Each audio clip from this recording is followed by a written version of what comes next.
Varahi world of gold jewellers ಪ್ರಕರಣಕ್ಕೆ ಸಂಬಂಧಪಟ್ಟಂತೆ 14 KG ಚಿನ್ನ ವಂಚಿಸಿದ್ದಾಳೆ ಬಂಗಾರಿ. ಬಂಗಾರಿ ಕೇಸ್ಗೆ ಈಗ ಬಿಗ್ ಟ್ವಿಸ್ಟ್ ಸಿಗ್ತಾ ಇದೆ. Varahi world of gold jewellers ಪ್ರಕರಣ ಇದು.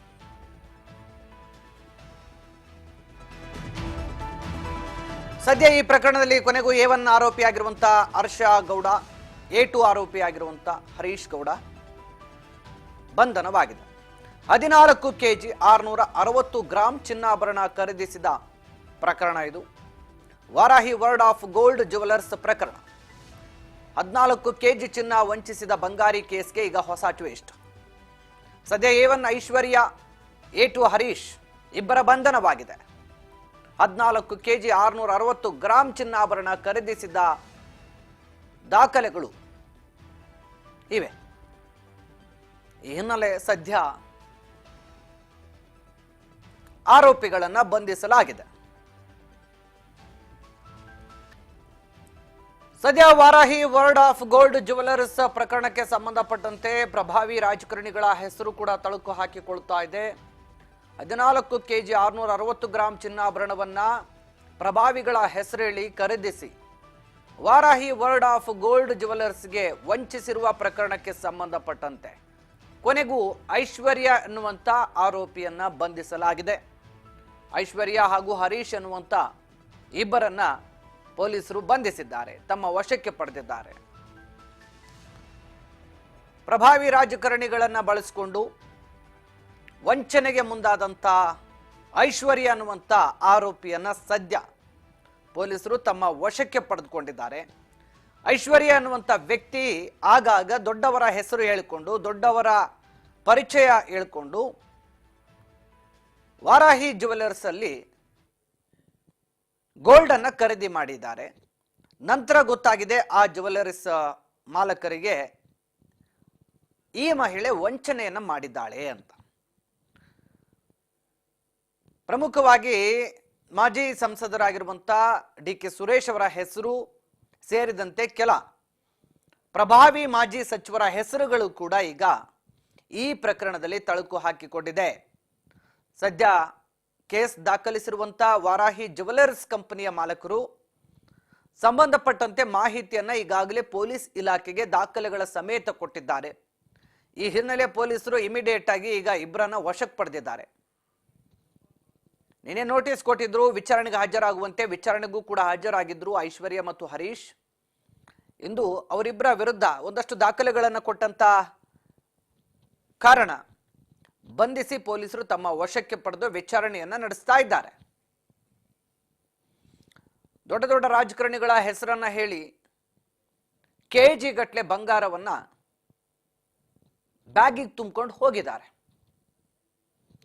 ಹೀಗಾಗಿ ಈಗ ವಂಚನೆ ಪ್ರಕರಣವನ್ನ ದಾಖಲಿಸಿಕೊಂಡಿರುವಂತ RR ನಗರ ಪೊಲೀಸರು ಸದ್ಯ ತಮ್ಮ ವಶಕ್ಕೆ ಪಡೆದಿದ್ದಾರೆ ವಂಚನೆ ಮಾಡಿದಂತ ಐಶ್ವರ್ಯ ಹಾಗೂ ಹರೀಶ್ ಎನ್ನುವಂತ ವ್ಯಕ್ತಿಯನ್ನ. ಈ ಮೂಲಕ ಸದ್ಯ ದೊಡ್ಡ ದೊಡ್ಡವರ ಹೆಸರು ಹೇಳಿದಂತ ಐಶ್ವರ್ಯಗೆ ಈಗ ತನಿಖೆಗೊಳಪಡಿಸಿದ್ದಾರೆ. ದೊಡ್ಡ ದೊಡ್ಡವರ ಲಿಂಕು ಇತ್ತ, ಅವರಿಂದಲೇ ಇವರು ಬಂಗಾರವನ್ನು ಖರೀದಿ ಮಾಡ್ತಾ ಇದ್ರ, ಅವ್ರಿಗಾಗಿನೇ ಖರೀದಿ ಮಾಡ್ತಾ ಇದ್ರ, ಅವ್ರ ಹೆಸರು ಹೇಳಿ ಇವರು ಕೆಜಿ ಗಟ್ಟಲೆ ಬಂಗಾರ ತಗೊಂಡಿದ್ದಾದ್ರೂ ಹೇಗೆ? ಅಂಗಡಿ ಮಾಲಕರು ₹1 ಗುಂಡು ಪಿನ್ನ ಕೇಳಬೇಕು ಅಂತಂದ್ರೆ ಮನೆ ಪಕ್ಕದಲ್ಲಿದ್ರು ಕೂಡ ಅನುಮಾನ ಕೊಡ್ತಾರೋ ಇಲ್ಲ ಅಂತ ಹೇಳಿ ಹಿಂದೆ ಮುಂದೆ ನೋಡಿ ಕೊಡ್ತಾರೆ. ಅಂಥದ್ರಲ್ಲಿ ಇವ್ರಿಗೆ ಕೆಜಿ ಬಂಗಾರ ಅದೆಂಗ್ ತೂಗಿ ಕೊಟ್ಟರು ಗೊತ್ತಿಲ್ಲ. ಸದ್ಯ 14 ಕೆಜಿ ಚಿನ್ನವನ್ನು ಖರೀದಿಸಿ ವಂಚಿಸಿದ್ದಾಳೆ ಅಂತ ಹೇಳಿ ಕೇಸನ್ನ ದಾಖಲಿಸಿದ್ದಾರೆ. ಇದು ರಾಜಕೀಯದ ಕೆಸರೆರಚಾಟಕ್ಕೂ ಕೂಡ ಈಗ ಸದ್ಯ ಕಾರಣ ಆಗ್ತಾ ಇದೆ. ಪೊಲೀಸ್ ಅಧಿಕಾರಿಗಳ ಬಳಿ ಮಾತನಾಡ್ತೇನೆ ಅಂತ ಕೂಡ ಹೇಳಿದ್ದಾರೆ. DK ಸುರೇಶ್ ಸಿನಿಮಾದವರು ಏನೇನು ಮಾಡ್ತಾರೋ ಇದೆಲ್ಲ ಬರೋದು ಅವರೇ ಒಂದು ಕಾರ್ಯಕ್ರಮಕ್ಕೆ ಕರೆದಿದ್ರು, ಅವಾಗ ಹೋಗಿದ್ದೆ ನಾನು. ನಮ್ಮಣ್ಣ ಬೇಜಾರು ಮಾಡ್ಕೊಂಡ ಬಿಟ್ಟಾನಂತೆ ಯಾರೋ ಆ ತಂಗಿ ವಿಚಾರದಲ್ಲಿ ಅಂತ ಹೇಳ್ತಾ ಇದ್ದಾರೆ. ನನಗೆ ಗೊತ್ತಿಲ್ಲದೆ ಯಾರು ಇನ್ನೊಬ್ಬ ತಂಗಿ ನನಗಿದ್ದಾರೆ ಅಂತ ಗೊತ್ತಿಲ್ಲ ಅಂತ ಹೇಳಿ ಸದ್ಯ ಸುರೇಶ್ ಅವರು ಪ್ರತಿಕ್ರಿಯೆ ಕೊಟ್ಟಿದ್ದಾರೆ ಈ ವಿಚಾರಕ್ಕೆ ಸಂಬಂಧಪಟ್ಟಂತೆ. ಒಂದು ಕಾರ್ಯಕ್ರಮಕ್ಕೆ ಐಶ್ವರ್ಯ ಗೌಡ ನಮ್ಮನ್ನು ಕರೆದಿದ್ರು, ನಾನು ಹೋಗಿದ್ದೆ. ನಾನು ಕೂಡ ಇದನ್ನು ಕೂಡ ಮೊನ್ನೆ ಲಾಸ್ಟ್ 4-5 ಡೇಸ್ ಬ್ಯಾಕ್ ಗಮನಿಸಿದೆ.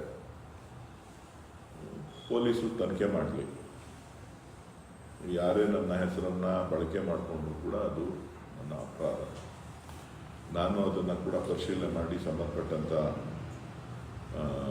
ಪೊಲೀಸರ ಹತ್ರ ವಿಚಾರಣೆ ಮಾಡಿ ಏನಾಗಿದೆ ಅನ್ನೋದನ್ನು ತಿಳಿಸಿ ಸದ್ಯದಲ್ಲೇ ನಾನು ಒಂದು 2-3 ದಿನದಲ್ಲೇ ಪೊಲೀಸ್ ಕಮಿಷನರ್ಗೂ ಕೂಡ ನಾನು ಇದ್ರ ಬಗ್ಗೆ ಒಂದು ದೂರನ್ನು ದಾಖಲೆ ಮಾಡ್ತೇನೆ. ಸೊ ಯಾರೇ ಈ ರೀತಿ ಮಾಡಿದರೂ ಕೂಡ ಅದನ್ನು ಸಮಗ್ರ ತನಿಖೆ ಮಾಡಿ ತಪ್ಪಿತಸ್ಥರಿಗೆ ಯಾರು ತಪ್ಪು ಯಾರಿಗೆ ಅನ್ಯಾಯ ಆಗಿದೆ ಅವರಿಗೆ ಅನ್ಯಾಯವನ್ನು ಸರಿಪಡಿಸಿ ಅಂತೇಳಿ ನಾನು ಕೂಡ ಒಂದು ಪತ್ರವನ್ನು ಅವರಿಗೆ ಸಂಪೂರ್ಣವಾದಂಥ ಮಾಹಿತಿಯನ್ನು ಪಡೆದು ಪತ್ರವನ್ನು ಬರೀತೀನಿ. ನಾನು ಕೂಡ ಇದನ್ನು ಕೂಡ ಮೊನ್ನೆ ಲಾಸ್ಟ್ 4-5 ಡೇಸ್ ಬ್ಯಾಕ್ ಗಮನಿಸಿದೆ. ಪೊಲೀಸರು ತನಿಖೆ ಮಾಡಲಿ, ಯಾರೇ ನನ್ನ ಹೆಸರನ್ನು ಬಳಕೆ ಮಾಡಿಕೊಂಡ್ರು ಕೂಡ ಅದು ನನ್ನ ಅಪರಾಧ. ನಾನು ಅದನ್ನು ಕೂಡ ಪರಿಶೀಲನೆ ಮಾಡಿ ಸಂಬಂಧಪಟ್ಟಂಥ ಪೊಲೀಸರ ಹತ್ರ ವಿಚಾರಣೆ ಮಾಡಿ ಏನಾಗಿದೆ ಅನ್ನೋದನ್ನು ತಿಳಿಸಿ ಸದ್ಯದಲ್ಲೇ ನಾನು ಒಂದು 2-3 ದಿನದಲ್ಲೇ ಪೊಲೀಸ್ ಕಮಿಷನರ್ಗೂ ಕೂಡ ನಾನು ಇದ್ರ ಬಗ್ಗೆ ಒಂದು ದೂರನ್ನು ದಾಖಲೆ ಮಾಡ್ತೇನೆ. ಸೊ ಯಾರೇ ಈ ರೀತಿ ಮಾಡಿದರೂ ಕೂಡ ಅದನ್ನು ಸಮಗ್ರ ತನಿಖೆ ಮಾಡಿ ತಪ್ಪಿತಸ್ಥರಿಗೆ ಯಾರು ತಪ್ಪು ಯಾರಿಗೆ ಅನ್ಯಾಯ ಆಗಿದೆ ಅವರಿಗೆ ಅನ್ಯಾಯವನ್ನು ಸರಿಪಡಿಸಿ ಅಂತೇಳಿ ನಾನು ಕೂಡ ಒಂದು ಪತ್ರವನ್ನು ಅವರಿಗೆ ಸಂಪೂರ್ಣವಾದಂಥ ಮಾಹಿತಿಯನ್ನು ಪಡೆದು ಪತ್ರವನ್ನು ಬರೀತೀನಿ. ನಾನು ಕೂಡ ಇದನ್ನು ಕೂಡ ಮೊನ್ನೆ ಲಾಸ್ಟ್ 4-5 ಡೇಸ್ ಬ್ಯಾಕ್ ಗಮನಿಸಿದೆ. ಪೊಲೀಸರು ತನಿಖೆ ಮಾಡಲಿ, ಯಾರೇ ನನ್ನ ಹೆಸರನ್ನು ಬಳಕೆ ಮಾಡಿಕೊಂಡ್ರು ಕೂಡ ಅದು ನನ್ನ ಅಪರಾಧ. ನಾನು ಅದನ್ನು ಕೂಡ ಪರಿಶೀಲನೆ ಮಾಡಿ ಸಂಬಂಧಪಟ್ಟಂಥ ಪೊಲೀಸರ ಹತ್ರ ವಿಚಾರಣೆ ಮಾಡಿ ಏನಾಗಿದೆ ಅನ್ನೋದನ್ನು ತಿಳಿಸಿ ಸದ್ಯದಲ್ಲೇ ನಾನು ಒಂದು 2-3 ದಿನದಲ್ಲೇ ಪೊಲೀಸ್ ಕಮಿಷನರ್ಗೂ ಕೂಡ ನಾನು ಇದ್ರ ಬಗ್ಗೆ ಒಂದು ದೂರನ್ನು ದಾಖಲೆ ಮಾಡ್ತೇನೆ. ಸೊ ಯಾರೇ ಈ ರೀತಿ ಮಾಡಿದರೂ ಕೂಡ ಅದನ್ನು ಸಮಗ್ರ ತನಿಖೆ ಮಾಡಿ ತಪ್ಪಿತಸ್ಥರಿಗೆ ಯಾರು ತಪ್ಪು ಯಾರಿಗೆ ಅನ್ಯಾಯ ಆಗಿದೆ ಅವರಿಗೆ ಅನ್ಯಾಯವನ್ನು ಸರಿಪಡಿಸಿ ಅಂತೇಳಿ ನಾನು ಕೂಡ ಒಂದು ಪತ್ರವನ್ನು ಅವರಿಗೆ ಸಂಪೂರ್ಣವಾದಂಥ ಮಾಹಿತಿಯನ್ನು ಪಡೆದು ಪತ್ರವನ್ನು ಬರೀತೀನಿ.